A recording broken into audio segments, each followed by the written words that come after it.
Olha, são 7 horas e 34 minutos, nós estamos de volta pelo nossa Jovem Pan, com o nosso Jornal da Manhã de São Cuiabá.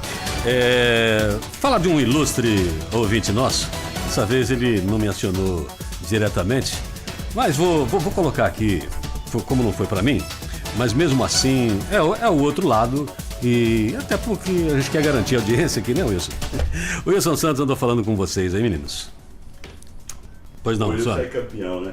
Ele está na audiência aí, o radar dele é muito eficiente. Ele ligou pro Vinícius aqui e mandou umas mensagens aqui para mim. Ele mandou um documento dizendo o seguinte, que a juíza, a ministra Carmen Lúcia, já tinha ratificado na decisão de que não era para demolir as moradias, que inclusive havia uma multa aí prevista de R$1.000 por pessoa no caso de descumprimento dessa decisão, né?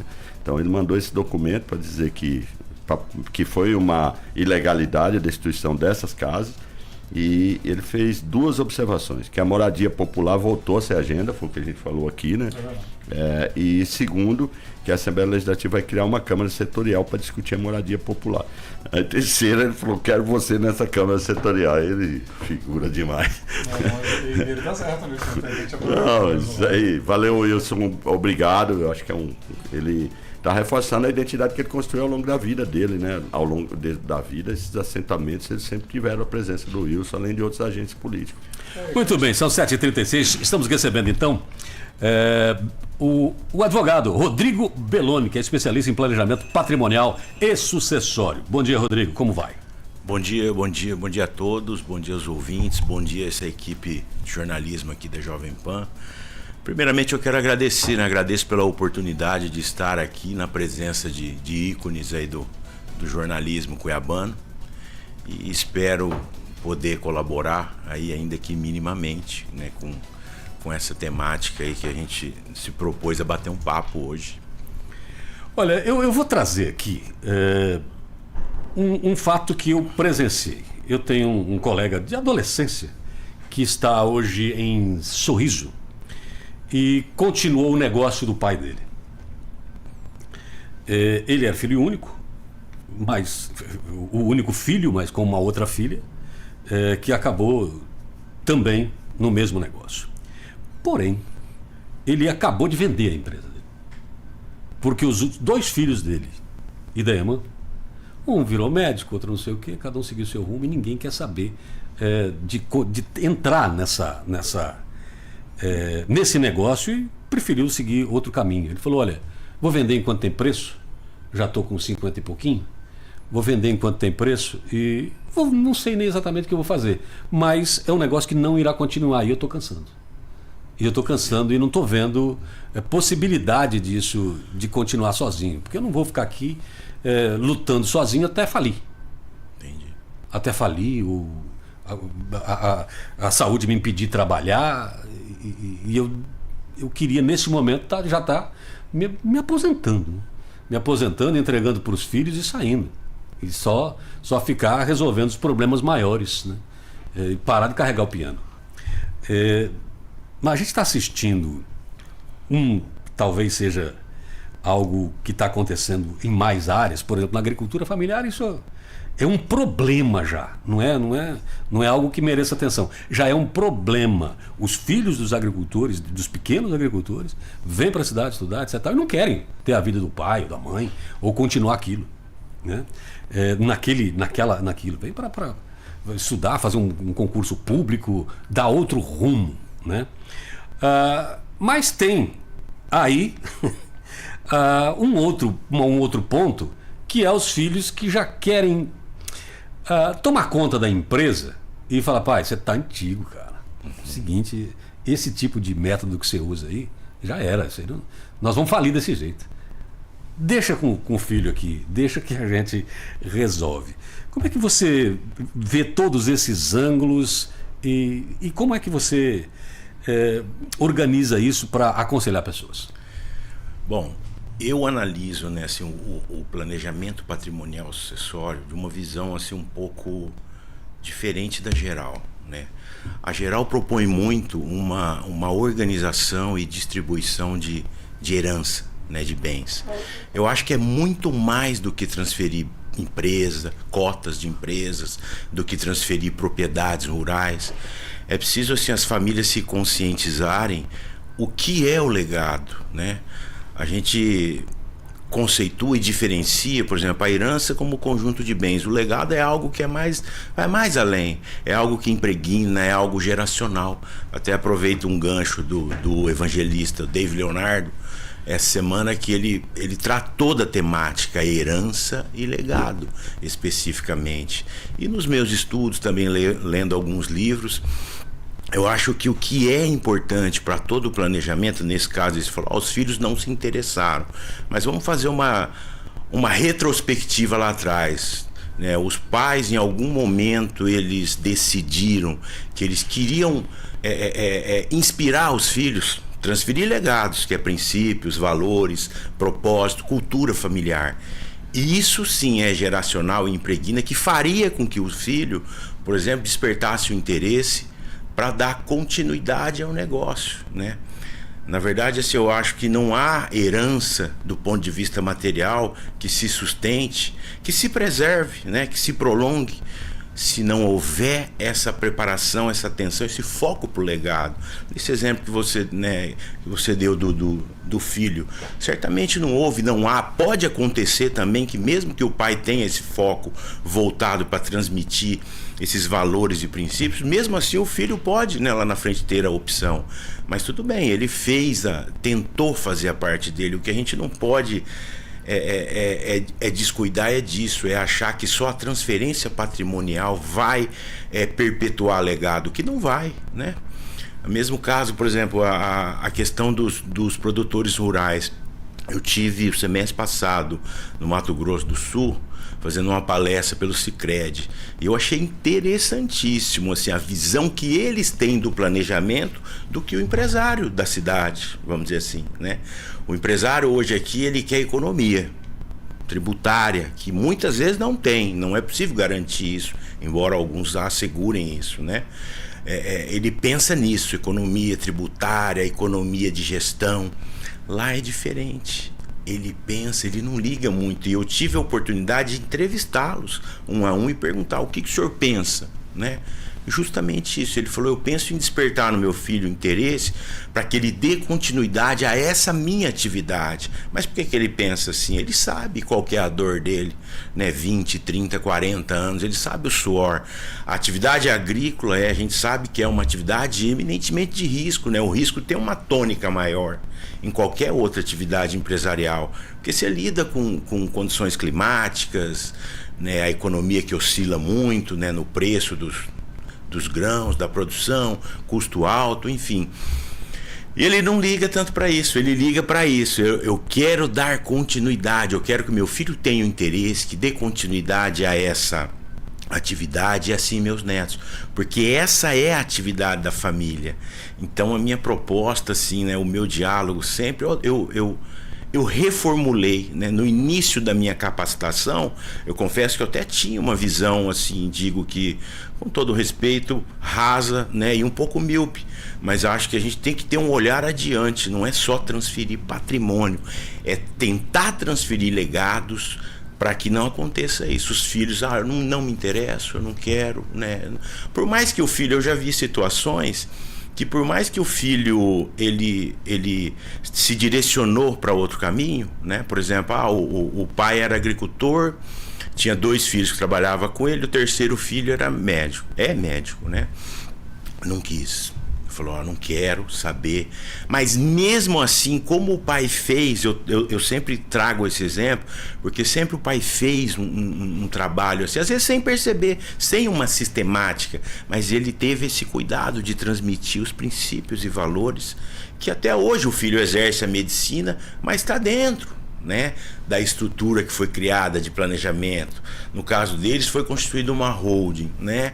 Ele decidiu: magnífico, meus irmãos vão tocar a operação porque demonstram que tem mais habilidade, né, e afinidade com o negócio, e eu vou seguir a minha carreira na medicina em outro estado, né? Mas está lá, preservou, recebe o que lhe é de direito, né, enquanto sócio nessa estrutura, mas manteve. Então eu sempre bato nessa tecla para que não aconteça essas situações. É preciso ter um olhar. Os pais precisam olhar. Às vezes até parece que é uma pegada mais religiosa, não sei o quê, né? Mas não é. Eu vi que durante a minha trajetória que a gente precisa olhar o planejamento mais além. O que a gente mais vê hoje nos noticiários aqui é conflito, né? Briga de família em razão de partilha de bens. A família sempre tem lá os seus... Sempre tem, né? E às vezes a gente começa numa primeira... Quando envolve dinheiro, a coisa fica diferente. Acabou. E sempre, às vezes, numa primeira tratativa, num primeiro contato com a família, a gente ouve os irmãos: não, eu sempre me dei bem com meu irmão é papá. Mas não é isso que acontece. Aí chega lá na frente, eu até veiculei, né, postei um conteúdo. Geralmente os meus conteúdos são baseados em casos que eu atuei. Lógico que por uma questão de confidencialidade eu não demonstro aí as partes, mas o pai fez a doação, né? Lógico, na maior boa vontade, com amor para os filhos, achou que ia resolver. Os filhos concordaram, né, com a doação feita em vida. O pai faleceu durante um ano depois, não sei o que, um filho empinou a carroça, falou: eu acho que eu fui prejudicado naquela doação, porque você ficou com o imóvel melhor. Ou seja, ele avaliou: teu imóvel valorizou, o meu não. Entendeu? Então é preciso que se tenha uma tônica, uma atenção para isso. E isso pode... onde é que eu vejo isso? Esse trabalho, esse início de transmissão desses valores, né? O primeiro passo é o diálogo, né? É dialogar com a família a respeito. As pessoas têm criar uma crença limitante. Ninguém quer falar disso porque acha que falar de morte dá azar, que não sei o quê, que não... Mas é preciso dialogar, né? Dialogar sobre transmissão, sobre bens, né? Não tem... Qual é o problema? Conscientizar, né? Colocar sempre os filhos à frente da situação, né? Do que acontece, principalmente quando envolve empresas, né? Sem mudar o final, né? Porque dentro da família o diálogo é importante. O problema é que cada um fala a sua língua. Suelmo, foi não? Doutor Rodrigo, bom dia. Bom dia, senhor. Interessantíssimo esse debate. Eu queria dar um dado concreto para o senhor. 50% dos imóveis hoje dentro do centro de Cuiabá é espólio familiar com briga sucessória.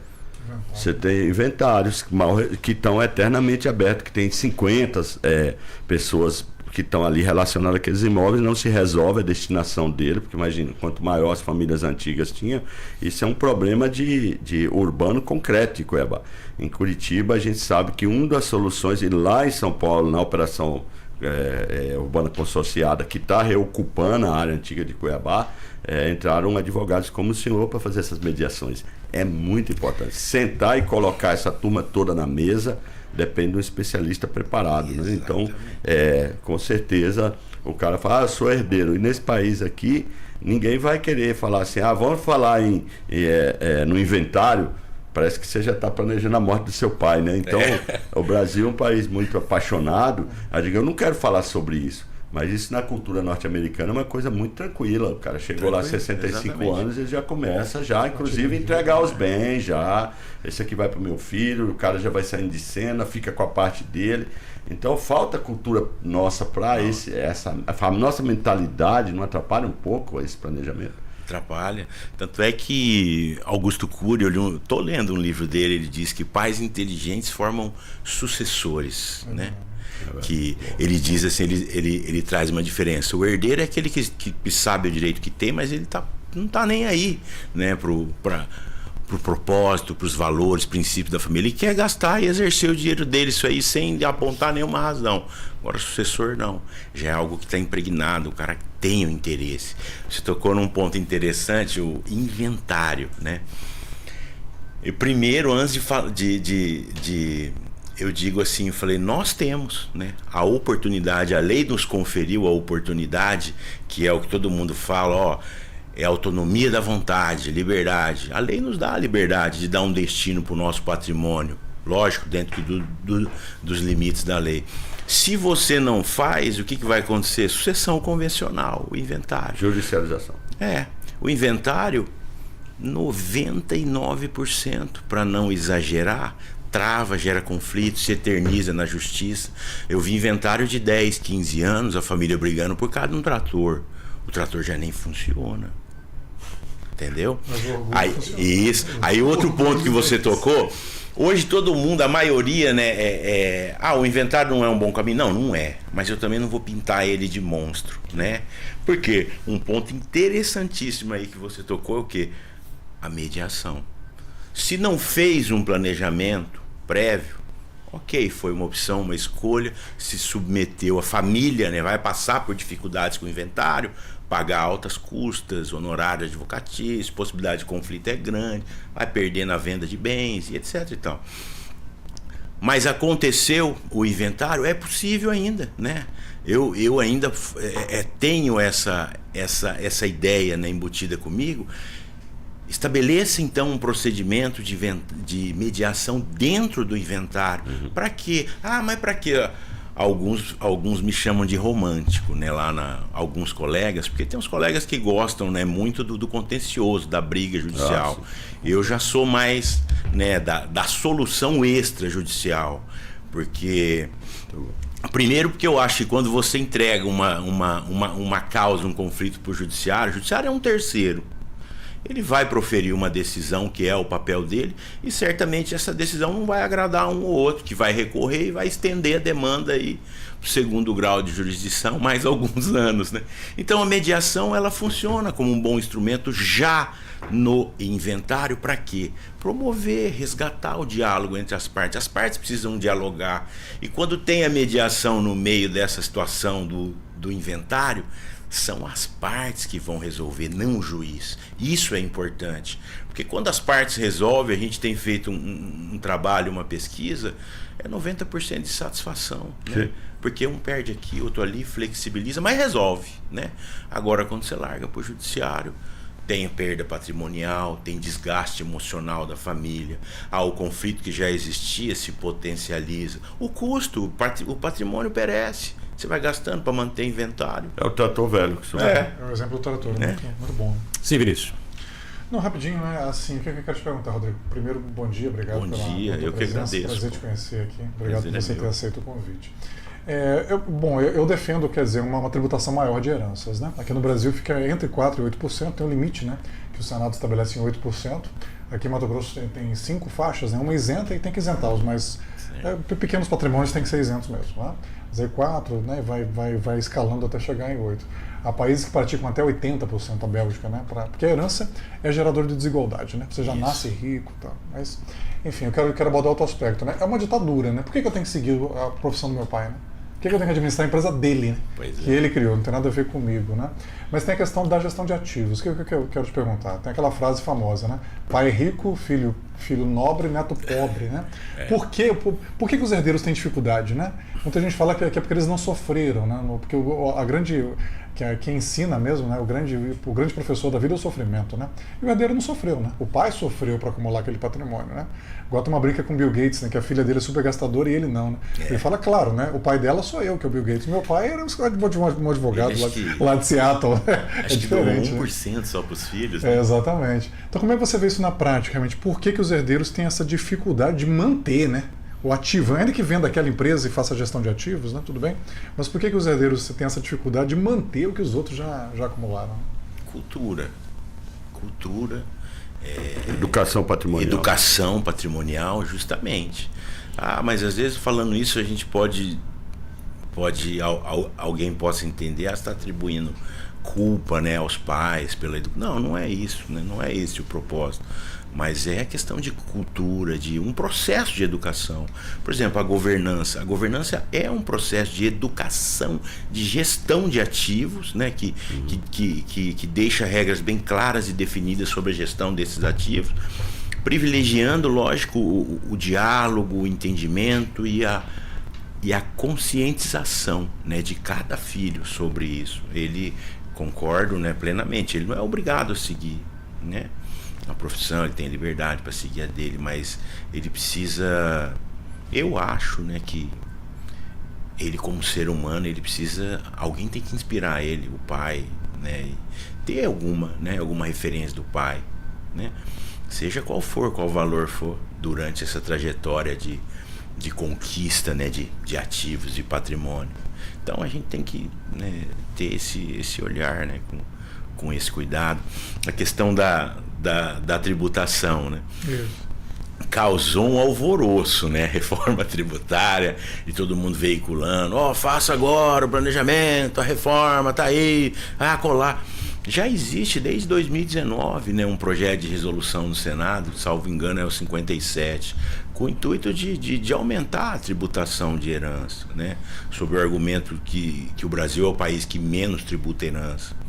Agora a reforma agora vai impactar inclusive o nosso estado. Eu participei de uma reunião semana passada, foi parabenizado, uma reunião, tinha várias pessoas que atuam na área, um profissional lá do Pará, ele estava falando sobre TCMD e eu mencionei, falei, não, aqui no Mato Grosso, porque a reforma, né, aponta uma das regras é o estado criar a progressividade, né, das alíquotas. Eu falei, o nosso estado já adota. Ele falou, opa, que legal, que maravilha, mas aí alguém perguntou, mas aí quem deve TCMD tem que pagar à vista ou consegue algum parcelamento? Ele falou, eu consegui no Grito, no Pará. Eu falei, não, aqui no Mato Grosso nós temos essa oportunidade. Tanto é que é um atrativo, né? Aqui tem na nossa lei a possibilidade de dividir em 36 parcelas, né? Então acabou sendo uma situação tributária que impulsionou muito, né? Doações cresceram, mas pode ser que o imposto fica quase o valor do imóvel, né? Pode ser, dependendo, tudo vai depender da base de cálculo que o Estado considerar, né? E a parte do cartório também. A parte cartorária. cartoriais. O tributo nem tanto. Aí o grande desafio também que o Estado tem, não tinha, né? Até um ponto que eu até pesquisei junto à Procuradoria, eles não tinham tanto obstáculo contra a doação de cota, no caso das hold, né? Porque seguia a base de cálculo que já vinha lá do ITBI do município. Mas agora pode ser que desperte, né, o interesse por querer. O ITBI mais o IPTU pode inviabilizar o imóvel completamente. No centro histórico, o grande problema é esse: quem que vai pagar o imposto? Né? Já se tornou praticamente o Estado já poderia ter o direito até de pegar aquele imóvel como garantia do pagamento do seu. É óbvio, a execução é muito mais lenta no Brasil, né? Eu até queria que o senhor falasse um pouco sobre isso, né? Como que hoje esses tributos e taxas, eles podem ser um problema na questão do litígio como um todo, né, do imbróglio jurídico, né? E como que se resolve isto, né, nesse caso? Ele é elemento de pôr na mesa da conversa, né? Sim, né? Até porque, por exemplo, vamos supor, a gente tem vários instrumentos de planejamento, a holding, né, por exemplo. A holding é uma sociedade empresarial na qual você integraliza o capital social dela, bens imóveis. Sim. Essa operação de integralização é fato gerador de ITBI, né? ITBI. Mas a Constituição assegura imunidade. Legal, assegura, está lá. Claro, né, que não há tributação quando houver a integralização do capital social de imóveis. O Código Tributário reproduz a mesma regra. Porém, né, uma postura que para mim não causa espanto, os municípios têm negado, né? Por quê? Porque também tem a lei do imposto de renda que autoriza você integralizar o que é o diferencial que vai alterar a base de cálculo, integralizar o imóvel pelo valor histórico dele. Mas o que é o valor histórico? É o que está lá na declaração de imposto de renda do cara. O cara comprou, declarou no imposto de renda 100 mil um imóvel. Vai integralizar, por mais que hoje tenha um valor diferente, o município, obviamente, que cria um obstáculo. Não defiro. E segue, né, é o que eu aponto como crítica, eu não concordo, segue o entendimento do Supremo Tribunal Federal, né, que é uma temática 796, tema 796, que inclusive é da relatoria do meu Deus, escapou. 11 chances. O carequinha. Alexandre de Moraes. Eles interpretam diferente, eles dizem que, seguindo a temática, que o que excede esse valor, né, eles querem cobrar ITBI, mas essa temática, em nenhum momento o Alexandre enfrentou isso, né? Eu não estou defendendo ele, que eu nem sou fã dele, né? Pelo contrário, mas em nenhum momento ele fez essa abordagem. Os municípios negam. Aí o que acontece? Às vezes o cliente tem que judicializar. Judicializar para tentar pleitear essa imunidade, né, do ITBI.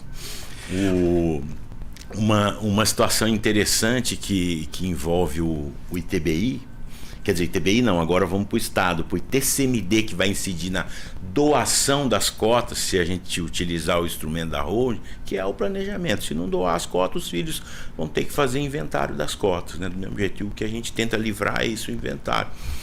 Como os estados terão que adotar uma progressividade e já há um interesse desde 2019 de aumentar o teto máximo, que hoje é 8, né? A ministra já sinalizou isso, a Tebet, né, que já estão discutindo, aí o pessoal, vai ser 20, vai ser 30, o ministro falou outro dia que concorda, porque o Brasil é o país que menos tributa herança, que tem que tributar. Assim. Então isso é algo que menos dia, mais dia vai acontecer e está na agenda. Bom, 8 horas em ponto. Faltou tempo para a gente aqui e antes que a gente seja inquirido aqui a responder por carecofobia. Rodrigo Berroni, muito obrigado. Eu que agradeço, viu? Agradeço muito a oportunidade, quer dizer que me senti honrado, né, em estar aqui hoje na presença de vocês. Foi a primeira vez, né, que eu pis numa rádio e espero voltar, porque gostei muito, né, pelo o clima acolhedor, um bate-papo mesmo descontraído, né? E é isso aí, agradeço e estou à disposição, né, se precisar para outro assunto, se eu puder.